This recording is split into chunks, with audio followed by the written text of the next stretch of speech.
देखते हैं संविधान क्या होता है, संविधान का मतलब क्या है, हमारे देश का संविधान कैसे बना और किन किन प्रक्रियाओं से गुजरकर हमारे देश के संविधान का निर्माण हुआ। तो सबसे पहले देखते हैं कि संविधान क्या होता है। संविधान, तो पहला प्रश्न है, बढ़िया रही, संविधान क्या होता है। तो संविधान किसी भी देश का सर्वोच्च कानून होता है। संविधान नियमों की एक ऐसी संहिता होती है, कानून की एक ऐसी संहिता होती है जिसमें ये बताया जाता है कि किसी भी देश का जो शासन का स्तर है वो कैसा होगा, शासन व्यवस्था कैसी होगी, शासन की जो शक्तियां हैं वो किसके पास होंगी, शासन की शक्तियों का उपयोग करने का अधिकारी कौन होगा, शासन के कौन कौन से अंग होंगे और उनके बीच कैसे समन्वय और संतुलन बनाया जाएगा। तो संविधान, अगर आपसे पूछा जाता है कि संविधान क्या होता है, तो संविधान क्या होता है, संविधान किसी भी देश का सबसे बड़ा कानून होता है, सबसे बड़े कानून की संहिता होती है। संहिता का मतलब क्या होता है, collection, collection of law is constitution. Constitution का मतलब क्या होता है, संविधान। तो संविधान क्या है, संविधान किसी भी देश के कानून की एक ऐसी संहिता है, कलेक्शन ऑफ लॉ है, जिससे किसी भी देश की शासन व्यवस्था की शक्तियों का निर्धारण, शासन व्यवस्था के स्तर का निर्धारण और कौन सी शक्ति का प्रयोग कौन करेगा और जो महत्वपूर्ण पदाधिकारी होते हैं उनके शक्तियों का निर्धारण, उनके कर्तव्यों का निर्धारण, उनकी पदस्थिति कैसे बहाल की जाएगी अर्थात उनको नियुक्त कौन करेगा, ये समस्त बातें संविधान में समाहित होती। तो संविधान समझ में आया क्या, संविधान क्या है, संविधान किसी भी देश का सर्वोच्च कानून है जिसमें देश की शासन व्यवस्था का संचालन कैसे किया जाएगा, शक्तियों का बंटवारा कैसे होगा, शक्तियों का उपयोग कैसे किया जाएगा, नागरिकों के कौन कौन से अधिकार होंगे, कौन कौन से कर्तव्य होंगे, शासन के जो पदाधिकारी हैं उनकी नियुक्ति कैसे की जाएगी और उनके द्वारा कौन कौन से कार्य किए जाएंगे, उनको कैसे हटाया जाएगा, इन समस्त बातों को संविधान में समाहित किया जाता है। तो संविधान समझ में आया क्या, संविधान क्या होता है, किसी भी देश की कानून की संहिता होती है, किसी भी देश का सर्वोच्च कानून होता है। तो किसी भी देश का सर्वोच्च कानून ही क्या कहलाता है, संविधान कहलाता है। जैसे हमारे देश का संविधान है, तो हमारे संविधान में ये बताया गया है कि हमारे भारत में कौन कौन सा क्षेत्र शामिल होगा, जो क्षेत्र होंगे उन पर किनका अधिकार होगा, हमारे देश के नागरिक कौन होंगे, हमारे देश के नागरिकों को कौन कौन से मौलिक अधिकार प्रदान किए गए हैं, हमारे देश में जो शासन व्यवस्था है नागरिकों के लिए कौन कौन सी सुरक्षा मुहैया कराएगी, जिसको सामाजिक न्याय कहा जाता है। तो भारत में सामाजिक न्याय की बात किसमें की गई है, नीति निर्देशक तत्वों में की गई है। नीति निर्देशक तत्वों में बताया गया है कि सरकार सामाजिक एवं आर्थिक न्याय की स्थापना के लिए कौन कौन से काम करेगी, कौन कौन से कानून बनाएगी, कौन कौन से रियायतें, कौन कौन से अधिकार नागरिकों को प्रदान करेगी। तो इस तरह से हमारा जो संविधान है उसमें हमारे देश का जो सर्वोच्च अधिकारी होता है वह कौन होता है, राष्ट्रपति। राष्ट्रपति का निर्वाचन कैसे होता है, राष्ट्रपति के अधिकार कौन कौन से होते हैं, राष्ट्रपति कैसे काम करेंगे, ये सारी जो चीजें हैं ये सभी वस्तुओं का, विषय वस्तुओं का समावेश संविधान में किया गया है। ये बताया गया है कि राष्ट्रपति का निर्वाचन कैसे होगा, राष्ट्रपति की शक्तियां क्या क्या होंगी, राष्ट्रपति के अधिकार क्या क्या होंगे, ये सभी बातें किसमें बताई गई हैं, संविधान में बताई गई हैं। इसके बाद संविधान में बताया गया है कि हमारे देश में किस तरह की शासन व्यवस्था होगी। तो ये बताया गया है कि एक संघ स्तर पर एक सरकार का गठन किया जाएगा जिसको क्या कहा जाएगा, केंद्र सरकार कहा जाएगा, केंद्रीय शासन व्यवस्था कहा जाएगा। उस केंद्रीय व्यवस्था में जो प्रमुख होता है वह कौन होता है? प्रधानमंत्री। कौन होता है? प्रधानमंत्री। प्रधानमंत्री हमारी जो संघीय शासन व्यवस्था होती है, संघीय ढांचा है, उस संघीय ढांचे में केंद्र स्तर पर जो सरकार बनाई जाती है उसका मुखिया कौन होता है? प्रधानमंत्री होता है, जिसकी नियुक्ति किसके द्वारा की जाती है? राष्ट्रपति द्वारा की जाती है। और इस तरह से राष्ट्रपति के नेतृत्व में केंद्र सरकार काम करती है। केंद्र सरकार में दो प्रकार के जो प्रतिनिधि होते हैं, जो प्रमुख होते हैं, वो होते हैं, पहला है संवैधानिक प्रमुख। संवैधानिक प्रमुख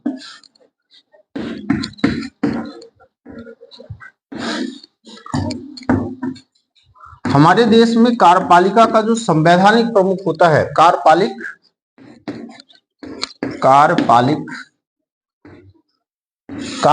संवैधानिक प्रमुख कौन होते हैं? राष्ट्रपति।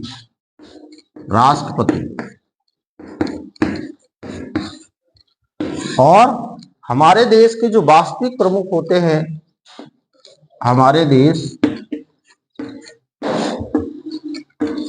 की शासन व्यवस्था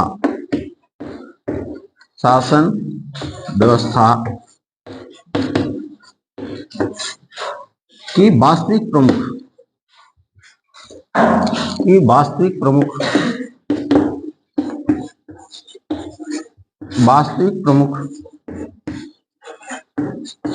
कौन होते हैं? प्रधानमंत्री।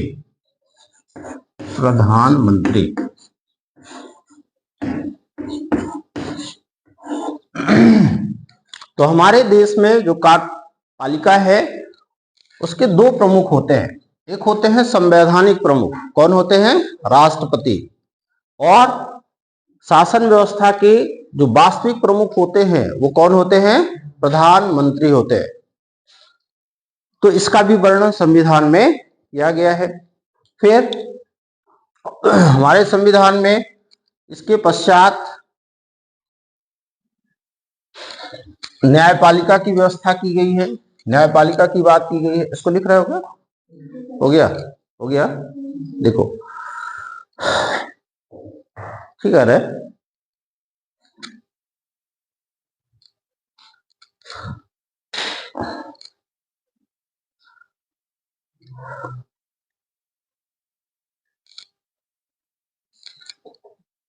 भी रोक दीजिए।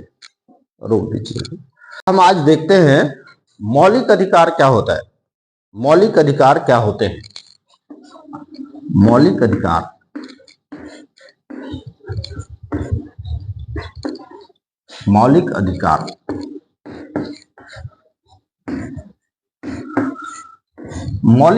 क्या होते हैं, यह आपको समझना बहुत जरूरी है कि अधिकार जो है वो कितने प्रकार के होते हैं।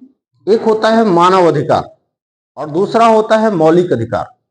तो दोनों में बड़ा अंतर है। ह्यूमन राइट्स और जो फंडामेंटल राइट होता है, मौलिक अधिकार और मानव अधिकार, दोनों में अंतर होता है। मानव अधिकार का मतलब होता है ऐसे अधिकार जो आपको व्यक्ति होने के नाते प्राप्त हैं, मनुष्य होने के नाते जो अधिकार मानव को प्राप्त होते हैं वो सब क्या कहलाते हैं? मानव अधिकार कहलाते हैं, ह्यूमन राइट कहलाते हैं।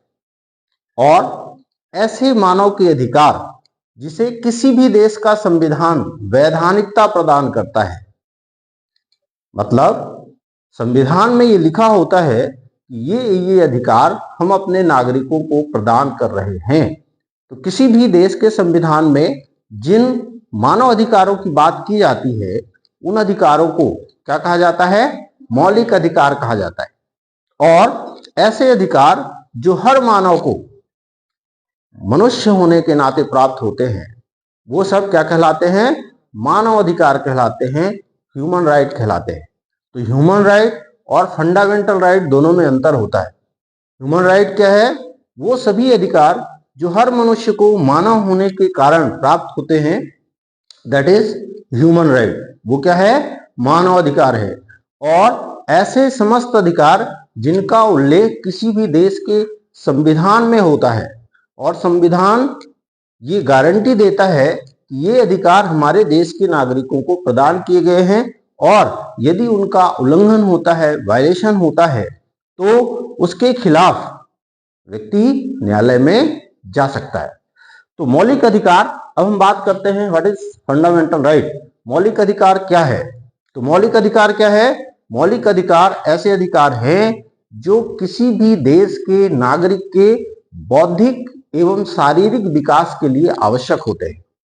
वे समस्त अधिकार जो संविधान द्वारा प्रदान किए जाते हैं और जिसकी सुरक्षा की गारंटी भी दी जाती है, साथ में मानव के बौद्धिक एवं शारीरिक विकास के लिए आवश्यक होते हैं। ऐसे समस्त अधिकारों को ही क्या कहा जाता है? मौलिक अधिकार कहा जाता है। तो मौलिक अधिकार कहाँ लिखे होते हैं? संविधान में। किसी भी देश के संविधान में मौलिक अधिकार लिखे होते हैं। उसमें ये बताया जाता है कि हम अपने नागरिकों को ये अधिकार दे रहे हैं। तो जब हमारा संविधान लिखा गया उस समय हमारे देश में नागरिकों को 7 मौलिक अधिकार प्रदान किए गए थे। कितने अधिकार प्रदान किए गए थे? 7 मौलिक अधिकार प्रदान किए गए थे, जिसमें 44वें संविधान संशोधन, 44वें, ये महत्वपूर्ण है, 44वें संविधान संशोधन अधिनियम 1978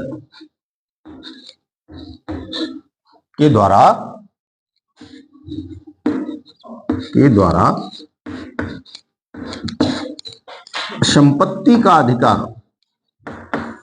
संपत्ति का अधिकार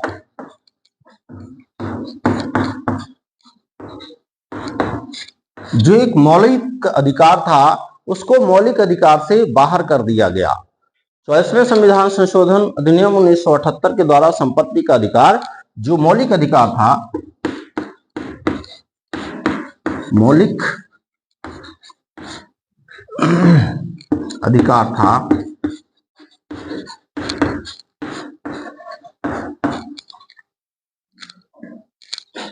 समाप्त कर दिया गया।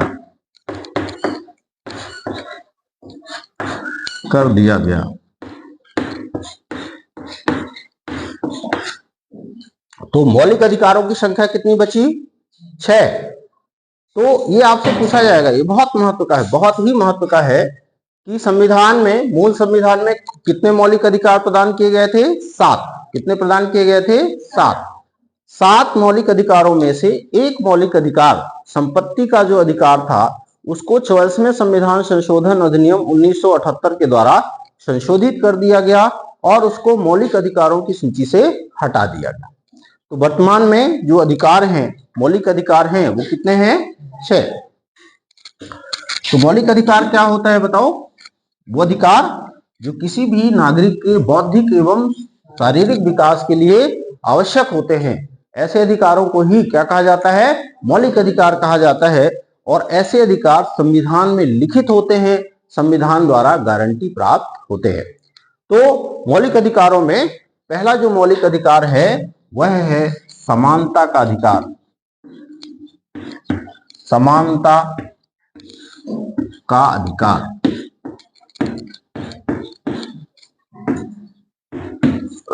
जिसका वर्णन अनुच्छेद 14 से लेकर अनुच्छेद 18 तक है। अनुच्छेद 14 से लेकर कहां तक है? 18 तक है। दूसरा जो अधिकार है वह है स्वतंत्रता का अधिकार। स्वतंत्रता का अधिकार,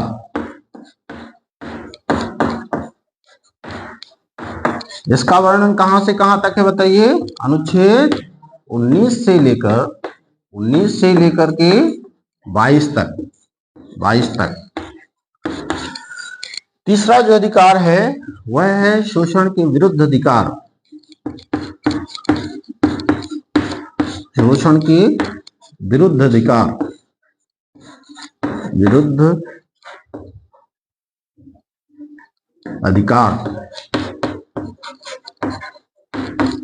जिसका वर्णन कहां से कहां तक है? अनुच्छेद 23 से अनुच्छेद 24 तक।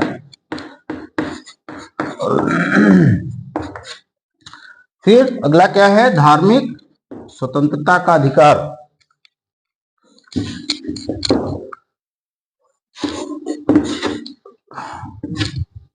धार्मिक स्वतंत्रता का अधिकार।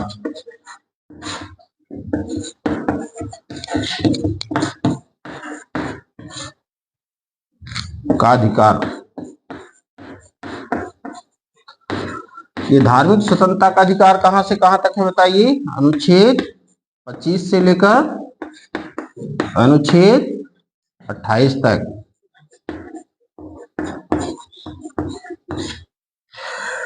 इसके बाद पांचवा क्या है?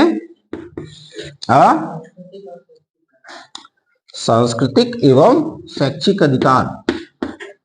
सांस्कृतिक एवं शैक्षिक अधिकार।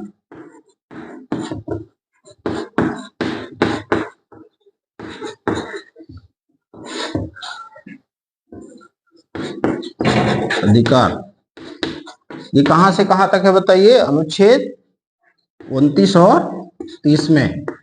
29 से 30 तक।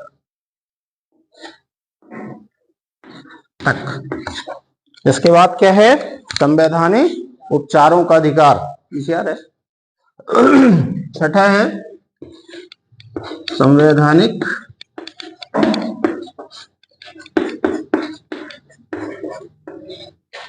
उपचारों का अधिकार।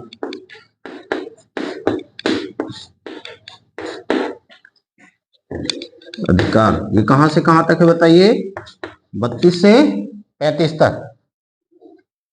अनुच्छेद 32 से 35 तक।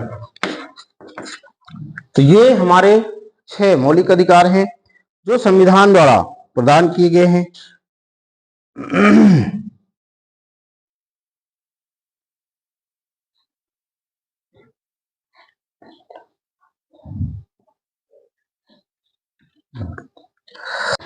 तो अब इसमें हम देखते हैं कि समानता का अधिकार क्या होता है।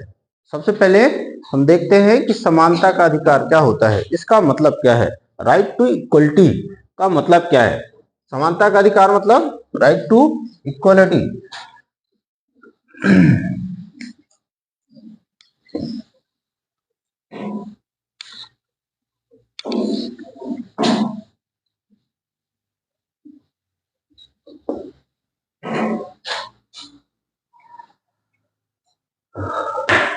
तो पहला जो मौलिक अधिकार है वह है समानता का अधिकार।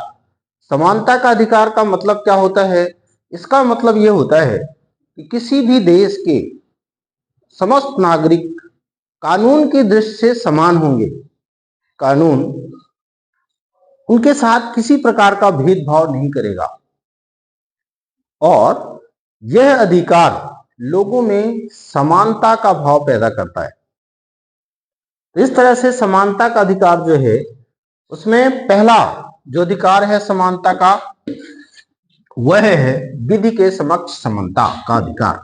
अनुच्छेद 14 अनुच्छेद 14 कहता है विधि के समक्ष समता का अधिकार। विधि के समक्ष समता का अधिकार।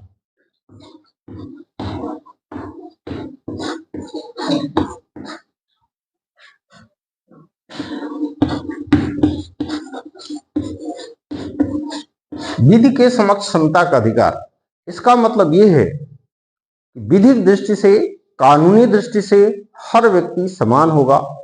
कानून किसी के साथ कोई भेदभाव नहीं करेगा, चाहे वह कोई भी पदाधिकारी हो, चाहे वो कोई भी राजनीतिक व्यक्ति हो और चाहे कोई भी सामान्य व्यक्ति हो। कानून सभी के लिए समान है और कानून की दृष्टि से सभी समान है, किसी व्यक्ति में कोई भेदभाव नहीं है। ये कौन बात करता है? अनुच्छेद 14। फिर है अनुच्छेद 15। अनुच्छेद 15 कहता है कि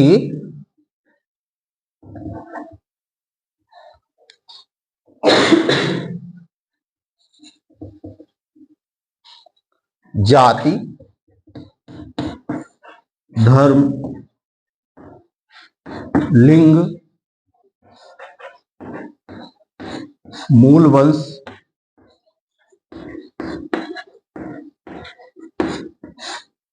धर्म, जात, लिंग, मूल वंश के आधार पर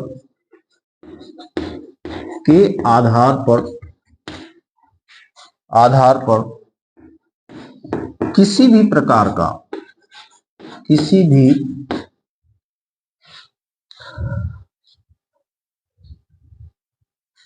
जाति, धर्म, लिंग, मूल वंश, निवास, यहाँ पे निवास भी डाल देना, निवास के आधार पर किसी भी प्रकार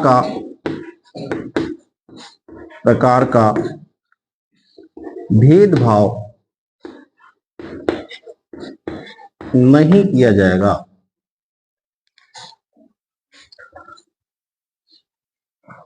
भेदभाव नहीं किया जाएगा।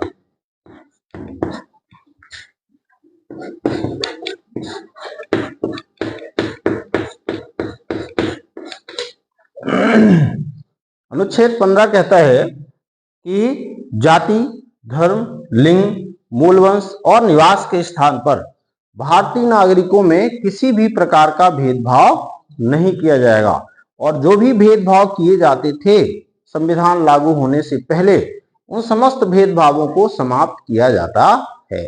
अब कोई भेदभाव नहीं होगा। फिर इसको लिख लिए क्या? फिर अगला है अनुच्छेद 16।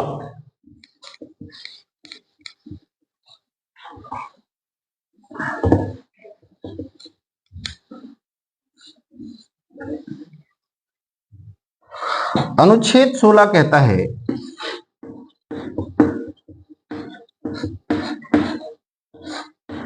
अनुच्छेद 16 कहता है नियोजन में समानता का अधिकार। नियोजन में समानता का, लोक नियोजन, यहां पे लोक जोड़ लो, लोक नियोजन में समानता का अधिकार।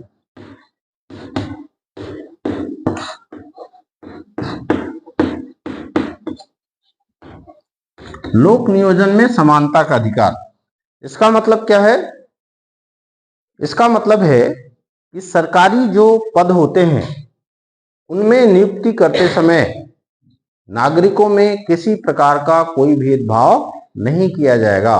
भारत के समस्त नागरिकों को यह अधिकार प्राप्त होगा कि वह अपनी योग्यता अनुसार शासकीय पद को प्राप्त कर सकें। उसमें उनके साथ किसी प्रकार का कोई भेदभाव नहीं किया जाएगा। फिर है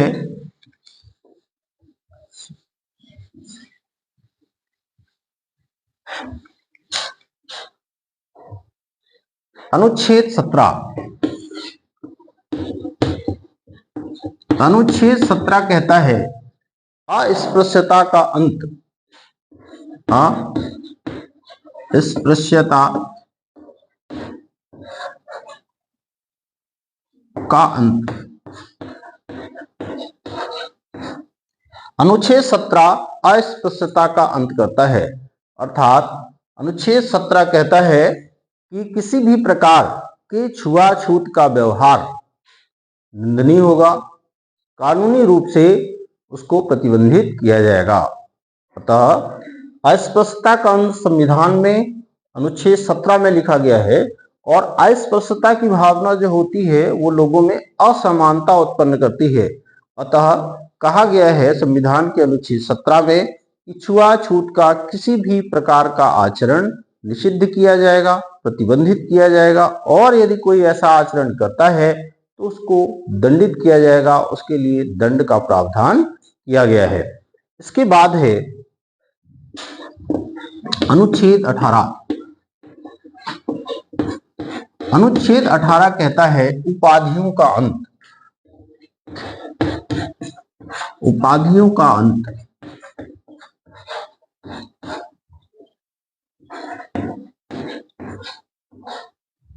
उपाधियों का अंत क्या है? संविधान कहता है कि किसी प्रकार की ऐसी उपाधि जो नागरिकों में असमानता का भाव पैदा करे, ऐसी समस्त उपाधियों को समाप्त किया जाता है। ऐसी किसी प्रकार की उपाधि किसी को नहीं दी जाएगी जिससे लोगों में असमानता की भावना पैदा हो। केवल शिक्षा संबंधी या सेना संबंधी उपाधियां दी जा सकती हैं और ऐसी उपाधियों को प्राप्त करने के बाद नागरिकों में किसी प्रकार की हीन भावना या असमानता की भावना पैदा नहीं होती और सारी उपाधियां जो लोगों में, नागरिकों में असमानता उत्पन्न करती हैं, उन समस्त उपाधियों को समाप्त किया गया है। तो इस तरह ये समानता का अधिकार है अनुच्छेद 14 से लेके अनुच्छेद 18 तक, जिसमें नागरिकों के अंदर जो असमानता की भावना है उसको समाप्त करने और सभी नागरिकों में समानता का भाव पैदा करने की बात समानता के अधिकार में की गई।